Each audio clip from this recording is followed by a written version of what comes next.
But this one is not good weed. This one is the ATA critical of proposed federal downgrade of marijuana.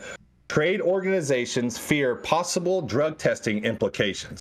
American Trucking Association has expressed safety concerns over the U.S. Drug Enforcement Agency's possible proposal to downgrade the classification of marijuana from Schedule 1 to Schedule 3, a less serious category.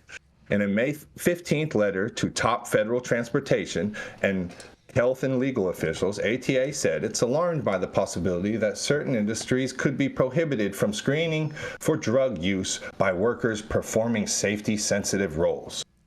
If the trucking and broader transportation industry's ability to conduct drug testing is restricted, the risk of impaired drivers operating on our nation's roadways undetected would increase, endangering all who share the road.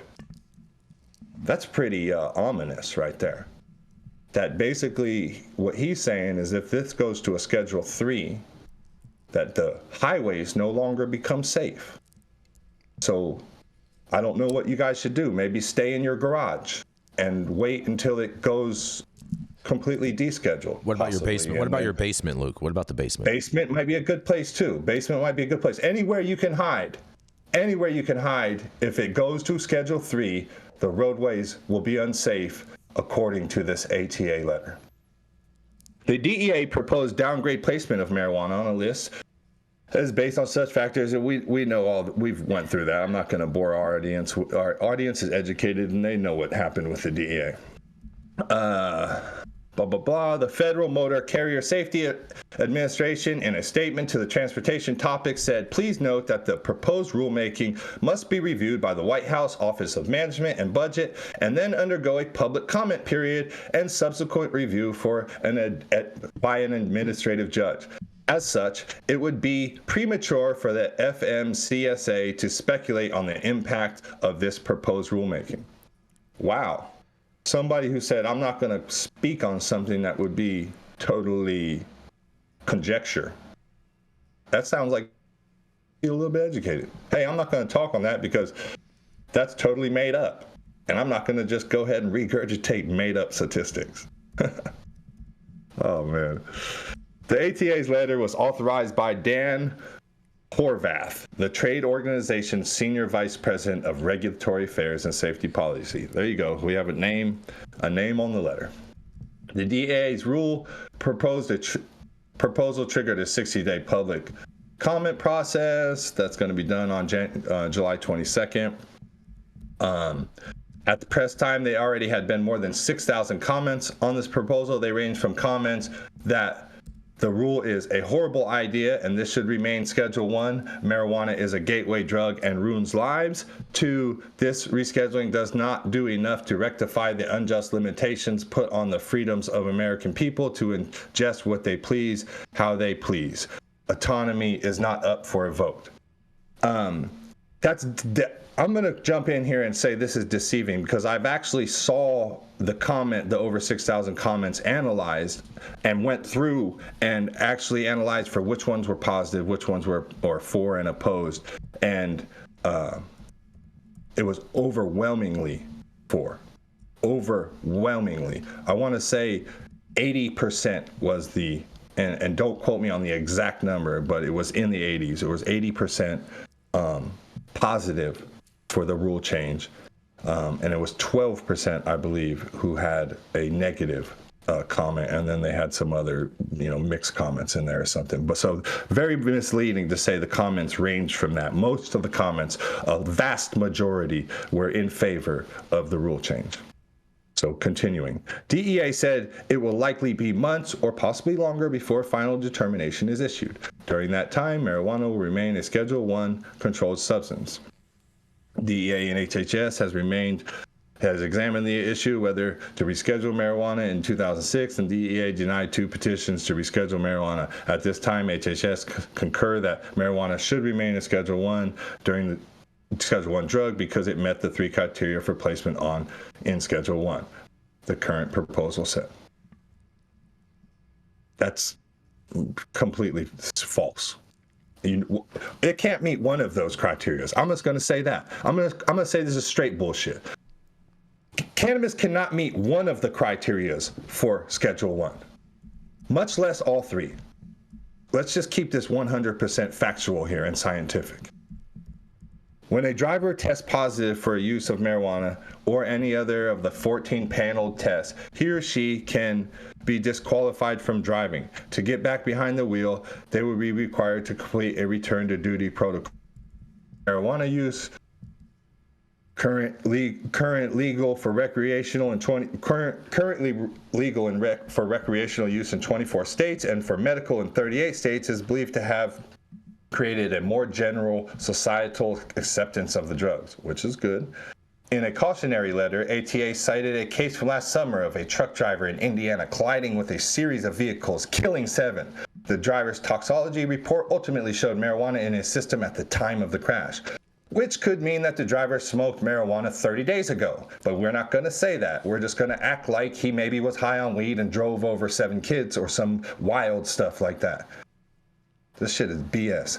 The Federation also cited a case this year in Buda, Texas, where a cement truck driver who admitted to ingesting marijuana the night before, among the other drugs in the preceding hours.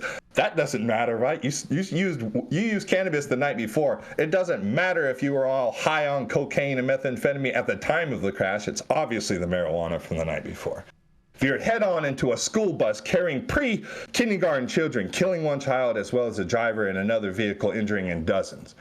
Rescheduling marijuana without an explicit drug testing carve-out for safety-sensitive workers could ultimately lead to more devastating tragedies like these, school buses, kids getting run over, and add to the ever-increasing death toll of our nation's roadways, the ATA said. I'm going to give you a second to breathe on that before I dive right in on this total bullshit article that just the ATA sent to a number of organizations, including the federal government.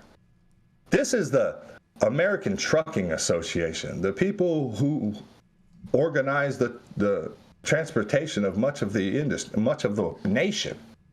And you would think that, like, being a business and saying, hey, if this goes Schedule 3, if this goes federally legal, if interstate commerce becomes legal and a thing with cannabis, our trucking industry would have a huge boom. They would have an entirely new commodity that would be shipped all over the country, and there would be tremendous revenue created from that, right? But no, we're not going to think like that. What we're going to do is we're going to demonize this, and we're going to talk about school buses worth of children that were ran into because somebody took an edible the night before but was high on a whole bunch of other drugs at the time of the crash. And we'll do a bunch of other misleading things about saying how the public comment section was pretty even, about some said this and some said that, which was also BS. Like, all these things are total bullshit, and they're made to make people, the public, think in a certain way when it comes to cannabis and cannabis legalization, and it's just false. And it's time that we start calling out these articles for being false when they are false, and use fact and use science when we call them out. Don't use emotion when we call these out. These are factually wrong articles and factually incorrect, and we can point out where they are factually incorrect. The American Trucking Association has a long way to go, and hopefully they get somebody in the leadership that has a little bit more tact and intelligence and speaks on issues when they're educated on them, not when they just have half-truths and misnomers and misinformation. This is Luke Scarmazzo coming to you for the High at 9 News. Kick it back to my fellow correspondents. What do you got to say about this wild letter that the ATA is sending around to all the government? Man, American Truckers Association, bro. This is, I mean, you can't, I wouldn't expect them to come out in favor of this. I would just hope that they wouldn't say anything in regards to, otherwise, anything that they are going to say is going to be negative, and they're trying to paint this narrative that, oh my God, all of a sudden, since now this national legalization and whatnot and Schedule 3, that there's going to be all these people, there's going to be even more people on the road driving high. I don't buy that for a second. I think just as many people were driving high in 1980 as are driving high in 2024. Well, this is the thing, Jay. This is the problem that I have with how they're attacking this, is like, if it goes to Schedule 3, you're basically saying that at some point people would be medically prescribed this, and that's why it would become prevalent in your trucking industry, right? So if somebody is medically prescribed a substance and they use it, as long as they're not intoxicated while operating the machinery, like I know plenty of people who are prescribed a whole bunch of different medications that they don't take them while they're on driving the forklift, but they do take them as soon as they get home. Yep. And that's completely okay. But for some reason, it's not with cannabis. It sounds to me a lot too. I was going to say, Luke, it sounds to me a lot too like the ATA is just doing some of the dirty work for the police enforcement associations by backing up their current narratives, because they don't want to lose control of using cannabis as a way to violate people's rights. Absolutely. Well, the problem is you can't tell that someone's under the influence by a blood test. As you all know, this stays in your system for weeks and weeks and weeks. But that's why they don't want to lose. That's why they don't want to lose it, is because it's something that they have a tool over people, to where they can easily say that you have pissed dirty, and the fact that you can piss dirty in a test 30 days after the fact is just even more the reason why they would want that. Well, but the problem is under the influence is what you should be concerned about. I don't want anybody driving any vehicle when they're under the influence of anything. Yeah. If it's a Schedule 3 drug, they put it right on the label. Don't drive until you know how this is going to affect you. Okay, so you're allowed to drive with the stuff in your system, but not to be under the influence. And that's where the gray area is. And so fear strikes at people. That's the propaganda technique, is fear. Oh, they're going to go out and kill everybody. That's true. No. Or not. You just don't have a test to tell, are you under the influence, and was it a causative factor in whatever happened? If they didn't cause it, who gives it? Dale, forgive me. I think you covered this story. Didn't the National Highway Association say in places where they had legalization that they had less driving under the influence situations, right? Yeah, Luke. So what you're saying like really strikes a chord with me, because this is a very similar tactic and narrative that right wingers use about crime, because Americans want to they're easily coaxed into buying shit, whether it's a story, whether it's a narrative, whether it's a product, when they're afraid, right? Overall, under Joe Biden, believe it or not, crime rates are way down. What we have is a lot of access to a bunch of crazy stories. We see more videos and shit. We think, oh shit, the country's going to hell in a handbasket. It is. In reality, you look at the big picture and things go down. When they say like, oh yeah, we're going to have more, we're just going to have more drunk, or we're going to have more driving under the influence, blah, blah, blah, blah. Look at the big picture. You actually have less because less people are driving drunk. You have less because less people are driving. No, it's because of the price of gas. Most people can't afford to drive right now. See? Yeah. Well, that has to do with OPEC, not with Joe Biden. That 100% has to do with Joe Biden. See, fear mongers like Jason Beck. I'm not a fear monger. I'm just a truth teller. Or a narrative to sell. Just because you can't follow the money. Data, then you'd be like, yo, like, okay, well, you're going to have less overall issues if you go forward with cannabis and cannabis legislation. So I feel like people, like in times like this, and you see stuff like this, and you get up in arms because a certain story or a headline really evokes a lot of emotion out of you. Take a half-second step back, take a breather, look at the big picture. They are selling you something. And, you know, Boof Poof in the chat just made a good comment that said, it's weird that the FMCSA is going to make mouth swab testing okay, and they're already having a driver shortage. And that's a valid point. Like, you guys are having a driver shortage right now, and you're trying to make the bar more difficult to get in, like to entry. That is... Come on, man. Like, this shows just... Well, the regulations... Well, hold on. They make money off that, though, Luke. They make money off that.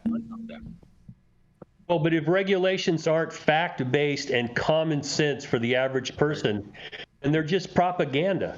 And that's what we're dealing with here. We haven't figured out what to do with marijuana yet at a policy-making level, because we've got too many idiots in there that want to use fear rather than let's take a look at the facts.